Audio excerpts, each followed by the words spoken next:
Christmas gift ideas! So, meron na naman akong i-share sa inyo na pwede yung pangregalo ngayong Pasko. So, actually, itong mga tumblers na to ay pwede sa mga bata or kahit sa matanda kung gusto nyo ng maliit lang ang mga bitbit nyo. So, ito ay actually parang aqua or hydro. So, bahala kayong mag-check na lang dyan sa yellow basket ng iba't ibang kulay dahil hindi lang itong apat nito ang kulay nila. Marami pa silang available colors and ang gaganda rin ng iba. Pero ako, ito yung apat na kinuha ko. So, ipapakita ko sa inyo isa-isa. So, ang maganda din pala dito kapag ganito yung mga ireregalo nyo is naka-box na siya and okay din yung mismong box niya, o diba? So, ito ay 12 ounce, tapos itong color na to, ang tawag niya dito ay rock candy. So, ito ay yung blue at yung green. So, sobrang ganda nito kasi tulad ng mga famous na mga tumblers or mga ganitong flask is ganun din yung niya, yung style niya. O diba? So, meron din siyang rubber sa loob and wait lang, hindi ko siya gaganon kasi baka pero okay naman siya and o diba? Talagang mukha naman siyang matibay. And kung hindi ako nagkakamali, ang isa nito is nasa 170 pababa. Kung hindi ako nagkakamali, basta i-check nyo na lang yung yellow basket. So, ito, yung rock candy. Next naman natin is itong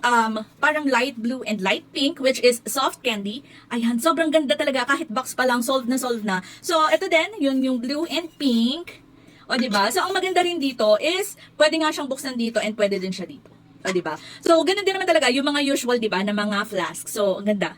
Next naman natin is itong tinatawag nila na gummy bear, which is parang fuchsia pink and mint green. Sobrang ganda ng colors na available dito sa mismong shop na to. So, pwede kayong mamili.